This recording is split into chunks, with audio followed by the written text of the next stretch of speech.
This is the revised BMW 7 Series, and a little bit like Brexit, that huge grille on the front is dividing opinion. Now personally I like it, though that has nothing to do with my political leanings, in case you're wondering. And in case you're wondering how much bigger BMW's grilles can get, well, I've actually been given a sneak preview of the new grille on the all-new 7 Series due out in 3 years' time. So this is what it's going to look like. There we go. That is just one of the kidneys as well. It's going to be fantastic, isn't it? Look at that. Now, this new 7 Series, it starts from £70,000, but you can save an average of over £13,000 on through CarWow. Now, if you click on the pop-out banner up there or follow the link below the video, you can go to CarWow to make sure you're paying a fair price for your new car. Okay, let's start this review by talking about the new 7 Series design. So it's slightly revised here at the back. You've got this light bar, which does look kind of cool. There are sort of fakeish exhaust pipes. It's the surround that's fake. It's absolutely massive, but in there, look, yeah, there's a real pipe, so that's fine, I guess. Now down the side, this is the long wheelbase version, so it's very, very, very, very, very, very long. They have updated this. It used to look like a hockey stick, this thing, because they had more angle on that bit there, but they've made it vertical because they got fed up of people taking the mickey out of it. Now at the front, redesigned bumpers. It looks really cool, this kind of swishy effect. This one's got lots of chrome on it as well, and of course the big old grille. And the actual bonnet is now higher than before. If you're wondering why they've done this grille, it's because the Chinese like big, bold grilles, and every car manufacturer wants to be selling lots of vehicles in China because that is where the money is. The interior of this revised 7 Series is pretty much the same as before, but that's not too bad. It's not the most exciting looking design compared to an S-Class, but it is super, super high quality. I think it's better quality than the Mercedes, actually. Everything you touch is absolutely blooming lovely. You can't find any cheap bits of plastic, not anywhere. No. Great. I also like the controls for the heater. They're touch sensitive, and these ones here where you just slide them to alter the temperature as well. Really, really lovely. Now, I especially like this wood effect trim here. Don't normally like wood in cars, but this is good. It is a £500 option, but it does include some extra shiny bits about the place. Also, this car has a lovely Alcantara headlining, which is about £1,000. It's quite a lot. Thankfully, you do get BMW's new comfort seats as standard. So these are the ones that you get in the X7, and now they're here in the 7 Series. Also, another new thing in this car is the infotainment system. You get BMW's latest version of iDrive, and that brings me onto this car's spec. So let's enter geek mode. Geek mode. All 7 Series get a widescreen infotainment system with a digital driver's display, and of course there's built-in satellite navigation. There's also comfort access, so the car automatically locks when you get close to it, and the soft close for the doors, so they close the last part themselves, so you don't have to push. Et voila. There's 4-zone climate control too. You also get adaptive LED headlights, which prevent you dazzling other drivers. And then there's this huge interior Art Deco light for 7 different colours of ambient lighting. M Sport models get 19-inch alloy wheels, though the 50i gets 20 inches. It also gets run flat tyres as standard, which I'm not a big fan of, and an M Sport sporty steering wheel. Obviously, being a BMW, there are plenty of options available. For instance, for £2,500, you can get the premium package. Now that includes massage function and ventilation for the front seats, perfume for the car's climate control, so it smells nice inside, and laminated side windows to keep it nice and quiet in here. Meanwhile, the technology pack includes a large heads-up display and an auto steer function for the automatic cruise control. So not only will it brake to keep you a safe distance from the car in front and work in stop-start traffic, it will steer to keep you in lane so you can relax more on longer journeys. And that pack will set you back £3.5 grand. Right, that's enough of that, otherwise it's going to be information overload, isn't it? Anyway, we need to continue this review by talking about this car's infotainment system. It's the very latest version of iDrive, which I do like very, very much. So you can control it the old-fashioned way using the swivel wheel, the touchpad, the shortcut buttons there, or you can use it as a normal touchscreen like that, which is good. Then there's the gesture controls, which I actually really like. I thought they were a gimmick at first, but I do use them quite a bit. So do things like that too. Change the volume, and you can skip tracks doing things like that, and you can dismiss phone calls by going bugger off like that. It's kind of cool when you do it. But then there's a new voice command, so to engage it you go, hey BMW, hello, what can I help you with? Take me to W1T4JD. I didn't understand that. I just accepted it. That was really funny. So my phone piped up as well then for some reason. Anyway, so that's really cool. So you can actually input postcodes just by speaking to the car, which just saves time, and you can do some other things as well, such as alter the temperature. It's a pretty decent system, though still it's not as good as like Google Assistant, which just chimes in randomly. So the infotainment system itself is pretty slick. The menus are clearly laid out, and you can customize the home screen as well for the different widgets that you want to see on there. The navigation is quite easy to use, and the mapping is nice and bright, and there's not too much lag on the screen really. Still not as fast as the very latest smartphones. One thing that does bother me about it is that sometimes you know a route better than the car, and it constantly tries to take you back on the route it wants you to go on. And after about 5 minutes of battling with it, it goes, oh yeah, actually you are right, it's going to be quicker going your way, and it's just makes one punch it a little bit. And then there's a digital driver's display. Now I do prefer it than the old analog dials because it can show different things such as the satellite navigation directions between the rev counter and the speedo. It's just a little bit dark. Also, the information it can show isn't as detailed or as customizable as you can get on Audi's A8. In fact, if you want to see my full in-depth video review of the Audi A8, just click up there on the pop-out banner in the top right-hand corner of the screen or on the link below the video. Now, in terms of practicality, can't fault this car though. Driving position's lovely. You get an electrically operated steering column, and the seats, lots of adjustment in them as well. The roof's high enough here in the front. In terms of other areas of practicality, you've got some storage under heat. What's this? Look. Why did someone lift that in this car? It's what a load of junk.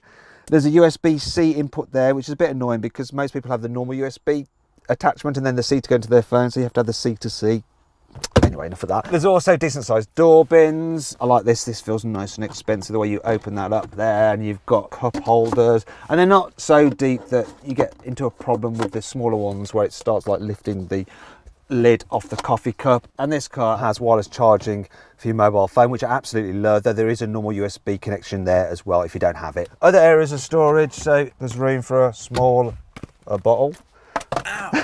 Sorry. And then there's a decent sized glove box. It's fairly practical here in the front. Here in the back of the 7 Series, as you can see, there is plenty of room, especially in this long wheelbase version. Acres of knee room, you can really stretch out, and headroom's pretty decent as well. Now, what's not so great though is when it comes to carrying 3 in the back at once, because this middle seat is really quite a perch, and the body doesn't seem as wide as a Mercedes S-Class. That car is actually slightly better for carrying 3 in the back at once, and if you want to see my full in-depth video review of the S-Class, just click up there on the pop-out banner or follow the link below the video. But really, I am splitting hairs, and there's a decent amount of practicality as well. So you've got decent sized door bins.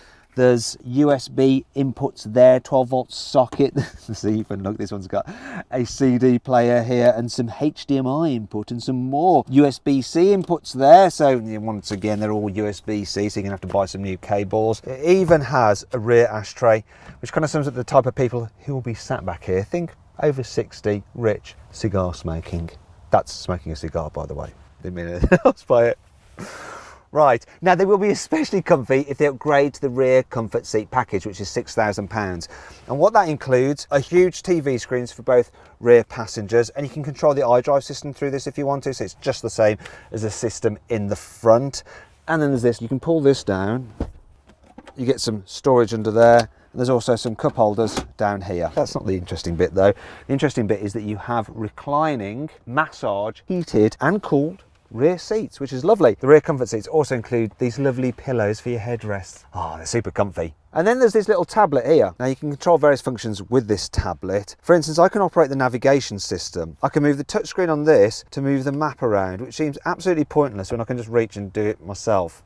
Why don't they just give you full iDrive? They don't though. Still, you can do things like control the massage seats. So I'm going to go for a massage and have the upper body exercise. As with all car seat massages, it's a bit lame. And I can also control the sun protection here as well. So yeah, let's put all the blinds up. There we go, just shut them up. Then no one can see in. And I can just sit back and relax. Although I'm going to be slightly bothered by this fat look. You can get through loading, which is handy. You might want it if you want to carry skis or something like that in your car. But for some reason, that is a £100 option. I mean, come on, BMW. This particular car, actually, if I look here, oh, a really good opportunity for me to show you the airplane style seat back folders.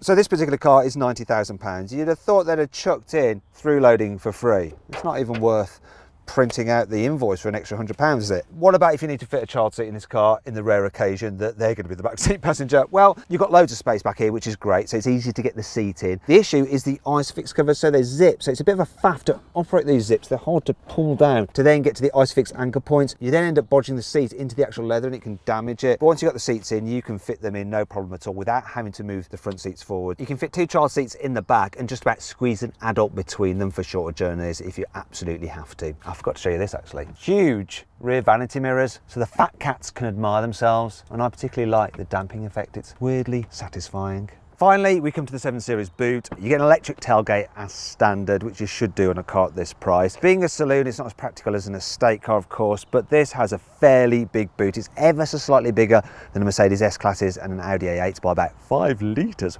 Wow. Thing is though, the 7 Series does have the widest opening of the 3, so it's a bit easier to load items in and out, and the load lip isn't too big, and it's metallic to help protect your paintwork. There's not too many features in here, so just a couple of tethering hooks, another one down in here. There's a little storage area for the car's manual there. You don't really need that because all the information is on the infotainment system anyway. There is no underfloor storage though, which is a bit of an arse, but you're probably wondering how much stuff you can fit in this car's boot.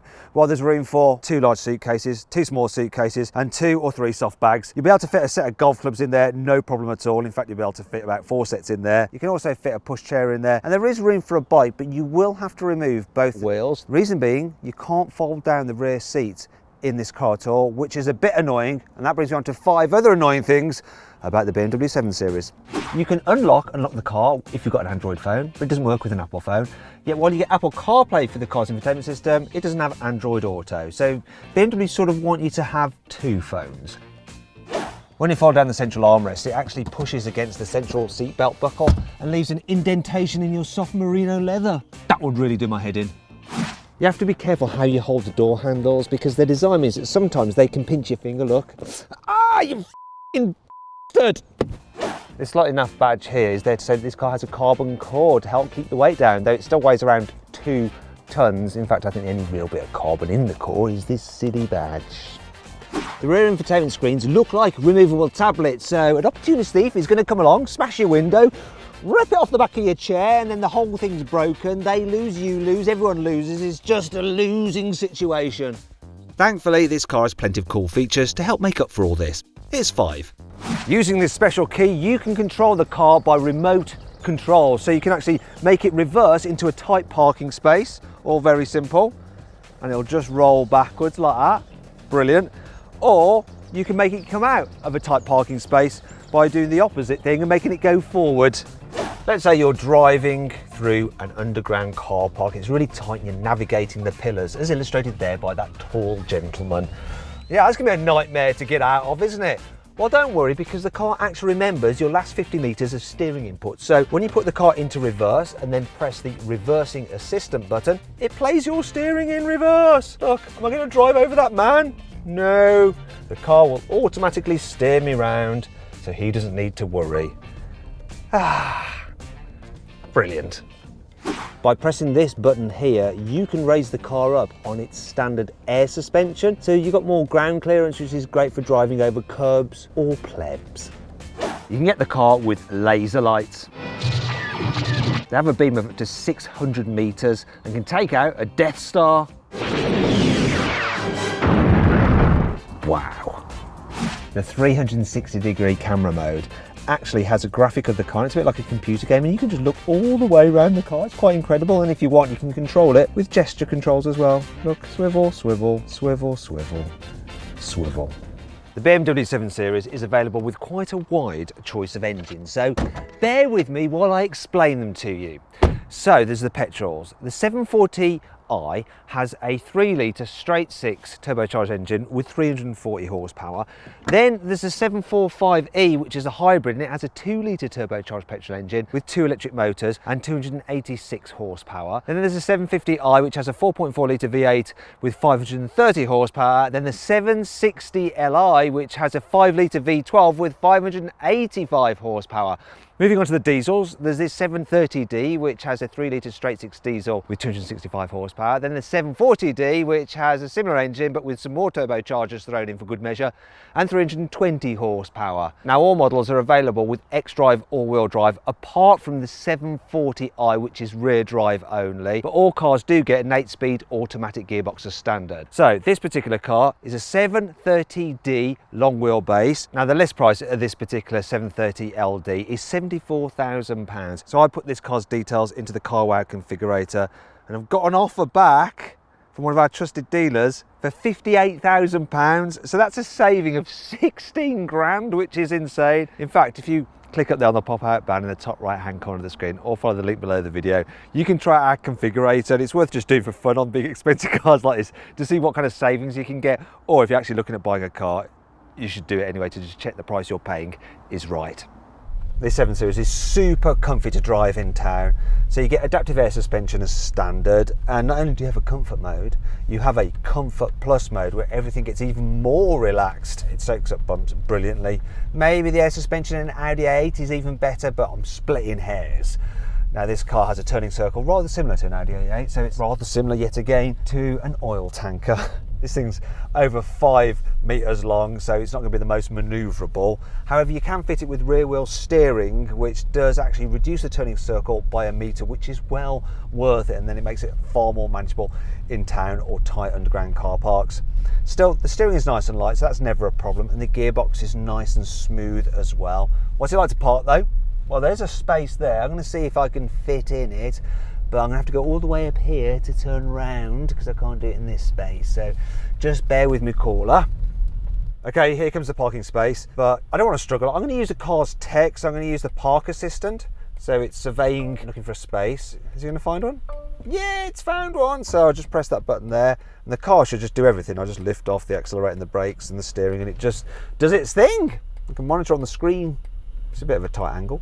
Oh, wait, it's perpendicular parking because this car is just too long even for that gap. I reckon if I'd had the normal wheelbase version of the 7 Series, I'd have probably got in there, but no chance with this.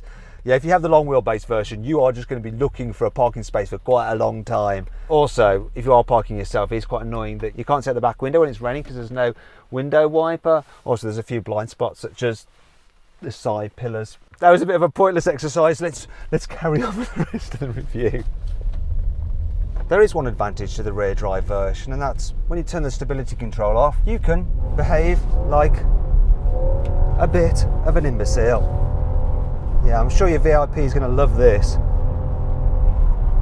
Anyway, let's stop that, it's silly. Where this luxury barge is most at home is on the motorway. I mean, it's really relaxing for long distance work. Seats are very comfortable. It's super quiet in here, partly because BMW has fitted even more soundproofing to the previous generation of this car. It feels super stable at speed as well, and you can even get it fitted with a special system which uses a camera to read the road ahead, and it will slacken off the suspension if it sees a bump coming, which is great. Then there's the engine. You do not need any more than the 30D diesel in this car. It's absolutely fine. So doing 50, put my foot down, gearbox response instantly, and that's in comfort mode, and there's 70. No fuss whatsoever. Engine and gearbox working together in perfect harmony. As for the economy, well, this thing's doing 38 miles per gallon almost. Can't really complain about that for such a big car. Finally then, here's a twisty road. So let's see if the 7 Series is, as BMW claims, still the ultimate driving machine. Now I'm going to put it into sports mode, put the gearbox into manual, and try to have some fun. So, no, it's big everything, and the steering's kind of, the car's not doing anything. Do you know what? I'd never bother changing gears myself on this car, but pointless. Best to just waft around. And you know what, on a day like today when it's wet, I suggest getting the xDrive version because you've got more grip. It just makes the car feel a touch more secure.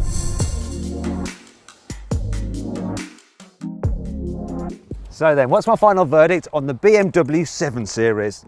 Oh, yeah, thank God for soft close. Should you avoid it? Should you consider it? Should you shortlist it? Or should you just go right ahead and buy it? Well, I reckon you should shortlist the new BMW 7 Series. Yeah, It's a really lovely luxury car, so long as you can get on with its big old nostrils.